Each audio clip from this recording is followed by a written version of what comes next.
Hello दोस्तों, कैसे हो आप सब। आज हम डिस्कस करेंगे इंटरेस्ट छोटी क्लासेस में भी पढ़ना पड़ता है और बड़ी क्लासेस में भी टॉपिक आता है इंटरेस्ट। कॉमर्स की क्लासों में भी टॉपिक आता है ये।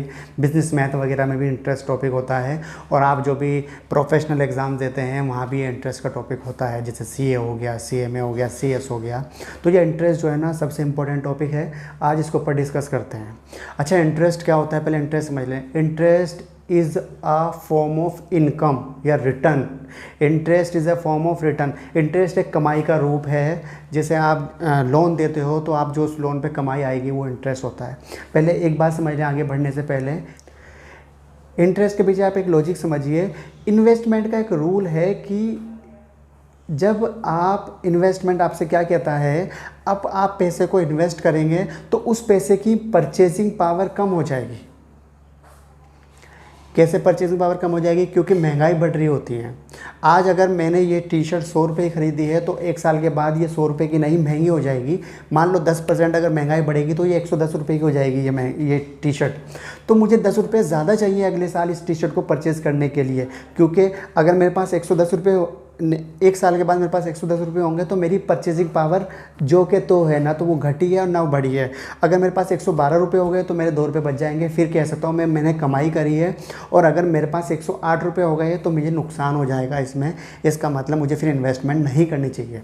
तो इन्वेस्टमेंट हमेशा मतलब जब आप पैसे कहीं इन्वेस्ट करो, कहीं से ब्याज कमाओ, तो आप उस पैसे को वहाँ पर इन्वेस्ट करो जहाँ पर जो कमाई आ रही हो कम से कम इन्फ्लेशन महंगाई की रेट जो है ना अपने देश में उससे ज़्यादा या उसके बराबर आए। अगर उससे कम कमाई आएगी तो फिर इन्वेस्टमेंट करना आपका सही नहीं है। ठीक है, तो चलिए शुरू करते हैं। आज हम डिस्कस करेंगे इंटरेस्ट के ऊपर। ये इन्वेस्टमेंट का भी टॉपिक होता है, ये बिजनेस मैथ में भी होता है और ये बाकी अदर क्लासेस में भी होता है।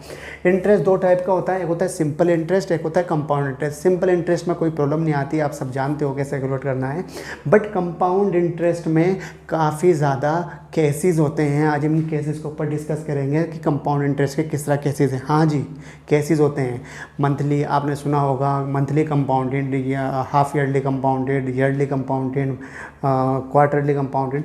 5 केस होते हैं। ज़रा आज इनके ऊपर डिस्कस करेंगे। ठीक है, चलिए शुरू करते हैं।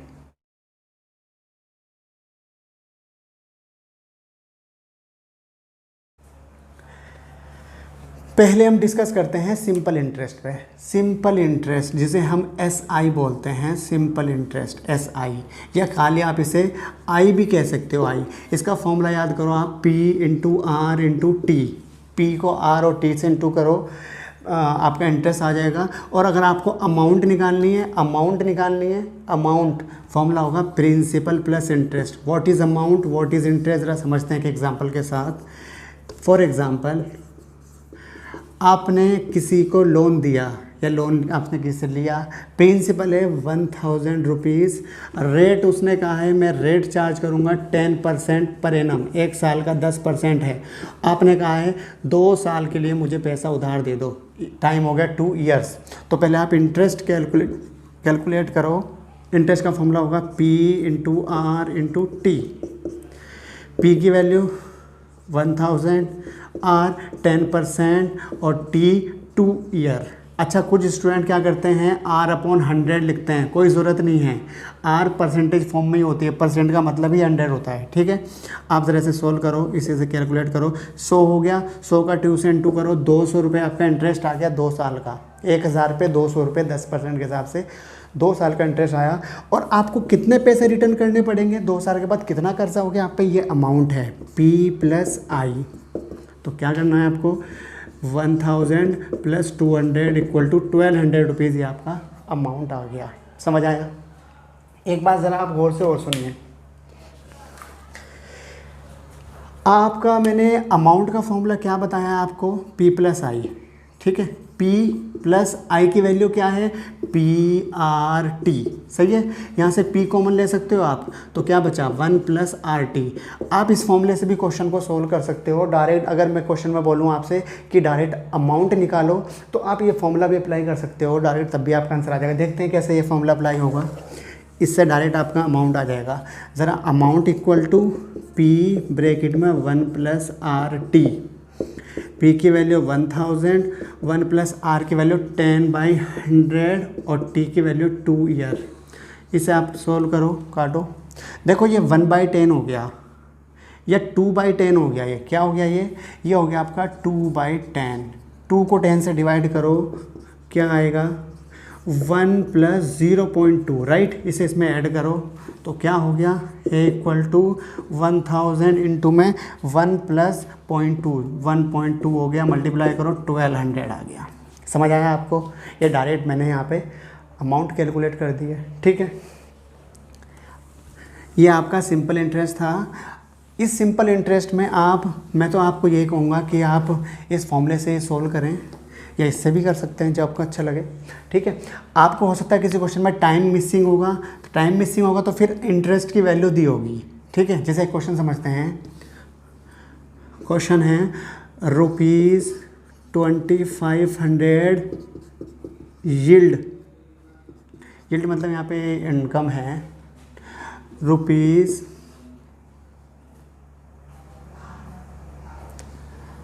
₹100 as interest for first year.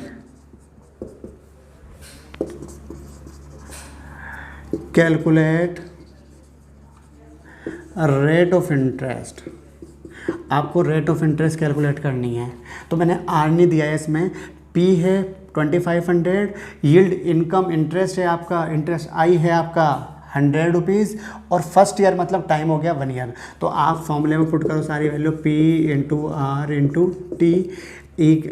आई की वैल्यू है 100, P की वैल्यू है 2500, R की वैल्यू रेट नहीं पता है मुझे, ऐसे ही रहने देते हैं, टाइम की वैल्यू 1 ईयर, ठीक है।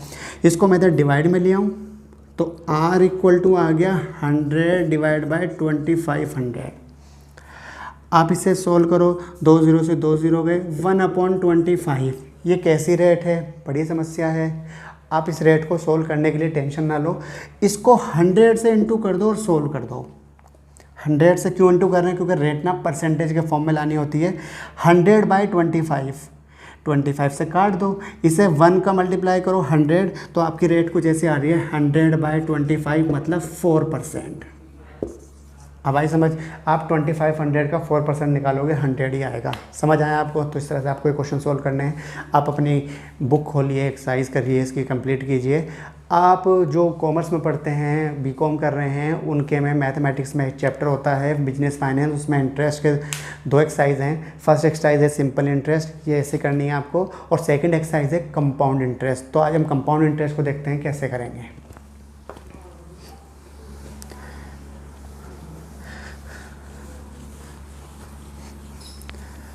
कंपाउंड इंटरेस्ट,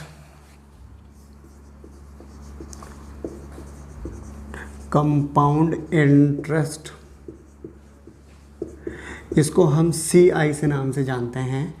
अच्छा, कंपाउंड इंटरेस्ट में पहले एक बात समझ लो, इसमें कई केसेस यूज होते हैं, ज़रा समझने की कोशिश करो पहले आप।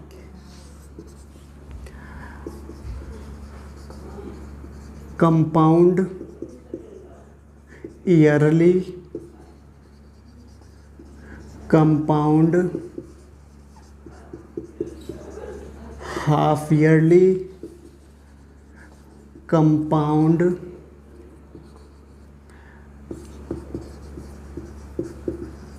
क्वार्टरली, कंपाउंड मंथली और कंपाउंड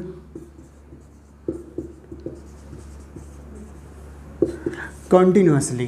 ज़रा मतलब क्या है compound yearly, half yearly, quarterly, monthly, continuously, क्या मतलब है? पहले कंपाउंड का मतलब समझते हैं। देखो, आपने जिसे मैंने अभी एग्जांपल बताया, 1000 रुपये आपने किसी से लोन लिया, 10% की रेट है, आपने कहा 2 साल बाद पैसा रिटर्न करूँगा, तो 200 रुपये का ब्याज आया आपका। मैंने अभी सॉल्व करके दिखाया। मगर जनरली ऐसा नहीं होता है। क्यों? क्या करेगा वो? जो आपको पैसा दे रहा है वो तो चाहेगा ना आपसे ज़्यादा से ज़्यादा कमाई करूँ, आपसे ज़्यादा ब्याज लूँ। तो कंपाउंड पे क्या करता है वो, फर्स्ट ईयर का इंटरेस्ट निकालेगा। फर्स्ट ईयर का वो कहेगा आपको 2 साल के लिए मनी चाहिए, मगर नहीं, 2 साल का मैं इंटरेस्ट कैलकुलेट नहीं करूँगा, मैं फर्स्ट ईयर का इंटरेस्ट कैलकुलेट करूँगा। वो टाइम 1 लगाएगा और ये आ गया 100 रुपीज़। समझ आया आपको? फर्स्ट ईयर का इंटरेस्ट 100 रुपीज़। वो सेकेंड ईयर का जब इंटरेस्ट कैलकुलेट करेगा तो फर्स्ट ईयर की इंटरेस्ट को प्रिंसिपल में ऐड करेगा, वो कहेगा मेरा जो P है ना, अब प्रिंसिपल फॉर सेकेंड ईयर,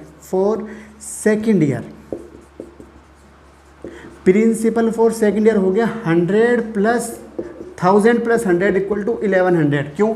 वो कह रहा है 1 साल का ब्याज हो गया 100 रुपये, 1000 रुपये मैंने आपको लोन दिए, तो अब मैं जो इंटरेस्ट कैलकुलेट करूँगा वो 1100 पर कैलकुलेट करूँगा इंटरेस्ट, ना कि 1000 पर। तो जो वो इंटरेस्ट लगाएगा अगली बार वो 1100 पर लगाएगा 10% और 1 ईयर के लिए, तो ये आएगा 110। तो टोटल इंटरेस्ट हो गया आपका फर्स्ट ईयर का 100, सेकेंड ईयर का 110, 210 रुपये। उसने क्या करा, आपसे 10 रुपये की ज़्यादा कमाई कर ली है, तो इसको बोलते हैं हम कंपाउंड इंटरेस्ट, चक्रवृद्धि ब्याज हिंदी में बोलते हैं।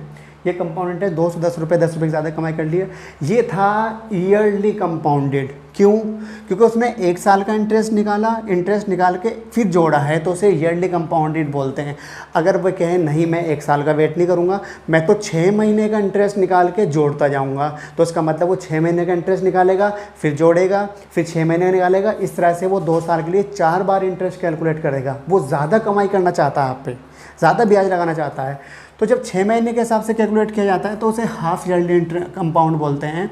और अगर वो बोले नहीं मैं तो क्वार्टरली 3 महीने के हिसाब से 1 साल में 4 बार और 2 साल में 8 बार क्वार्टरली इंटरेस्ट कैलकुलेट करूँगा और बार बार उसमें क्वार्टरली इंटरेस्ट निकालता जाऊँगा और ऐड करता जाऊँगा, तो इसको बोलेंगे हम कंपाउंडेड क्वार्टरली। तो इसमें इंटरेस्ट जो है ना इससे ज़्यादा आएगा। ज़रा समझने की कोशिश करो पहले आप।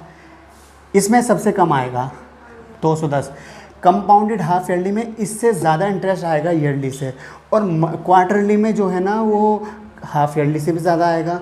और मंथली में कह दे कि वो हर महीने इंटरेस्ट कैलकुलेट कर रहा है और उसमें ऐड करता जा रहा है, तो इसमें जो मंथली में जो इंटरेस्ट आएगा वो क्वार्टरली से भी ज़्यादा आएगा, मतलब सबसे ज़्यादा कमाई वो इसमें करेगा। एक होता है कॉन्टिन्यूसली, इसको भी डिस्कस करते हैं, अभी देखते हैं। सर आप एक बात समझो, क्या वो अपनी मर्ज़ी से लगाएगा कि मंथली लगाए, क्वार्टरली या हाफ ईयरली, कैसे कैलकुलेट करे? जब आप किसी को लोन दोगे या आप लोन लोगे तो आपको पहले ही डिसाइड करना पड़ेगा according to term and condition. पहले ही बताना पड़ेगा कि मैं कंपाउंडेड ईयरली कैलकुलेट करूँगा या मंथली कैलकुलेट करूँगा या हाफ ईयरली कैलकुलेट करूँगा, ये अलग चीज़ है। पर क्वेश्चन कैसे होंगे ज़रा एक बात समझो। सपोज करो रेट है हमारी 10% और टाइम है 2 ईयर्स। इसमें तो कोई प्रॉब्लम है नहीं, मैंने कैलकुलेट करके दिखा दिया आपको कैसे कैलकुलेट होगा, ठीक है। कंपाउंडेड हाफ ईयरली, अच्छा जो 10% रेट है ये 1 साल की है पर एनम। जब हाफ ईयरली करेगा वो तो रेट को आधी करेगा, तो हाफ ईयरली में रेट जो है ना रेट जो है ना वो R जो है ना 2 से डिवाइड हो जाएगा, और टाइम जो है ना 2 साल की जगह वो 4 पीरियड बन जाएंगे, क्योंकि 6 महीने के 4 बार कैलकुलेट करेगा। जो उसका पीरियड बन जाएगा ना टाइम, वो 2 × 2 = 4 हो जाएगा। आई बात समझ आपको ये? इसी तरह से क्वार्टरली में क्या करेगा वो, क्वार्टरली में जो रेट है ना उसको 4 से डिवाइड करेगा और जो पीरियड बन जाएगा वो 2 × 4 बन जाएगा। 2 साल को, क्योंकि 1 साल में 4 बार कैलकुलेट करेगा और 2 साल में 8 बार कैलकुलेट करेगा। आई बात समझ आपको? इसी तरह से मंथली में रेट को 12 से डिवाइड करेगा, क्योंकि 1 साल में 12 महीने होते हैं, और टाइम को इसी तरह से 2 को 12 से इंटू करेगा 24। क्यों? क्योंकि 1 साल में 12 बार कैलकुलेट किया जाएगा और 2 साल में 24 बार कैलकुलेट किया जाएगा। एक बात माइंड में सेट करो, कंपाउंड इंटरेस्ट निकालते समय आपको ये चेक करना है पहले कि ईयरली कंपाउंडेड है, हाफ ईयरली कंपाउंडेड है, क्वार्टरली कंपाउंडेड है, मंथली है या कंटिन्यूसली है, ठीक है। 5 केस हैं। उसके बाद इन 5 केस में पहले केस में तो कोई प्रॉब्लम है ही नहीं। कंपाउंडेड ईयरली में, हाफ ईयरली में रेट को हाफ करना है, 2 से डिवाइड करना है, और टाइम को जितने ईयर होंगे उसको 2 से इंटू कर देना है, ठीक है। क्वार्टरली में 4 से डिवाइड करेंगे और पीरियड को 4 से इंटू करेंगे, ठीक है। मंथली में 12 से डिवाइड करेंगे और 12 से इंटू करेंगे, ठीक है। कंटिन्यूसली को मैं अभी साइड लेके चल रहा हूँ, इसका प्रोसेस थोड़ा अलग होता है, इसके बाद में डिस्कस करेंगे। ज़रा एक क्वेश्चन देखते हैं कि किस तरह से कैलकुलेट किया जाएगा।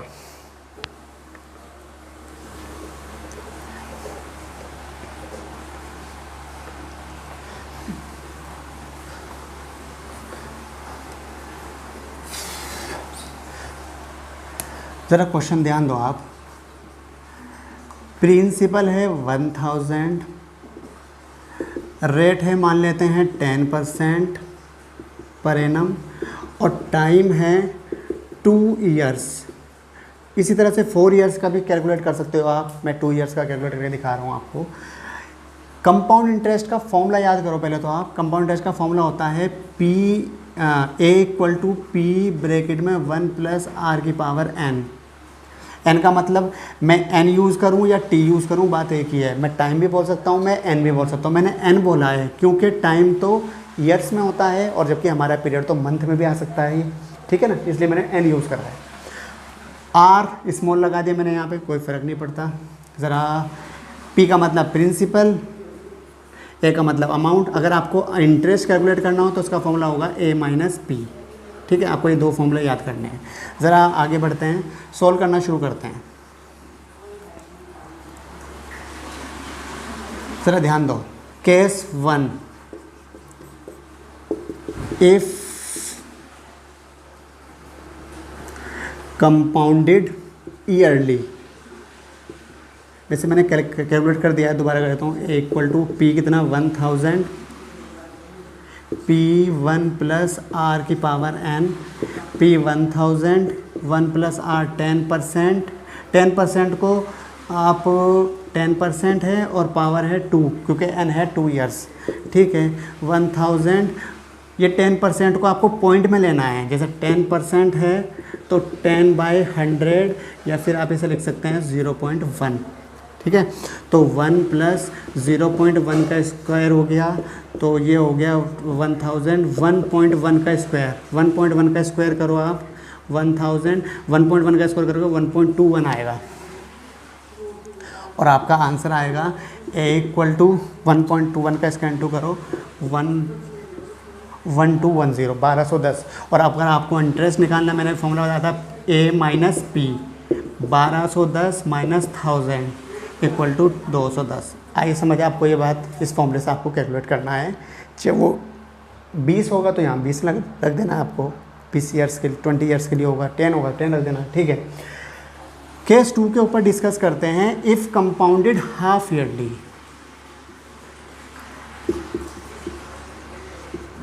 हाफ ईयरली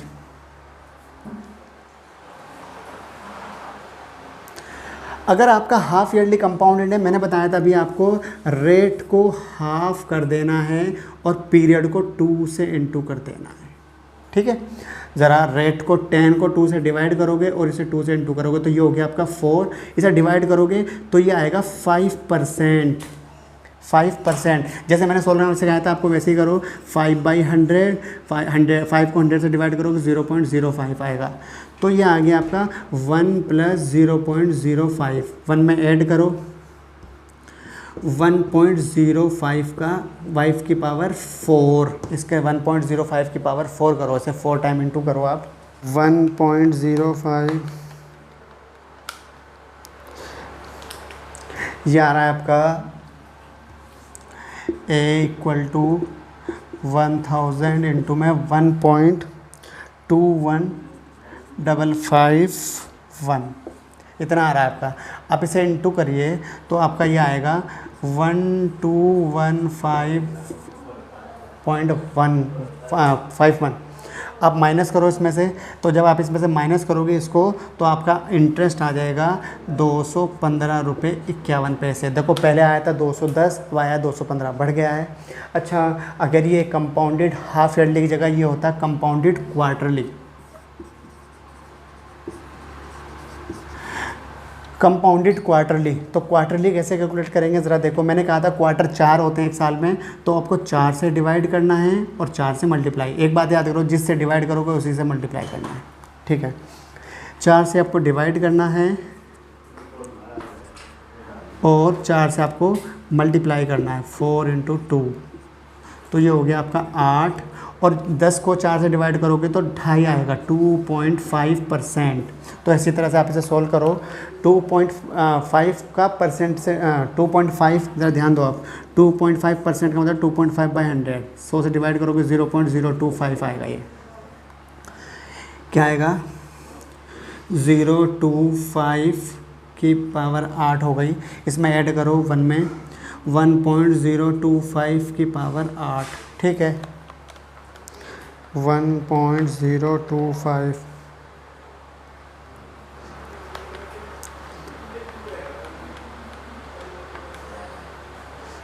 ये सोल्व करके आ रहा है हमारा 1.2184। ठीक है, मल्टीप्लाई करो उसे 1000 से, 1218.4 मतलब 1218 रुपये 40 पैसे। 4 का मतलब 40। तो जब आप इंटरेस्ट निकालोगे 1218 में से आप अपना प्रिंसिपल माइनस करो तो आप आएगा ये 218 रुपये 40 पैसे। देखो आपने चेक करा, ये पहले से बढ़ गया है इंटरेस्ट। इसी तरह से आप मंथली का कैलकुलेट कर सकते हैं, क्वार्टरली का कैलकुलेट कर सकते हैं। ये आप सारे इंटरेस्ट, बट एक टॉपिक आपका रह गया कॉन्टीन्यूसली। उसके लिए आपको इंटरेस्ट टेबल यूज़ करनी होती है। वो मैं बाद में आपको नेक्स्ट क्लास में समझाऊंगा। आज की वीडियो में इतना ही दोस्तों। आपको ये वीडियो अगर अच्छी लगी है तो आप इसे लाइक कीजिए, शेयर कीजिए, ज़्यादा स्टूडेंट तक इस वीडियो को पहुँचाइए। आज की वीडियो में इतना ही। नेक्स्ट वीडियो में फिर से मैं नया टॉपिक के साथ हाजिर होऊंगा। Bye bye.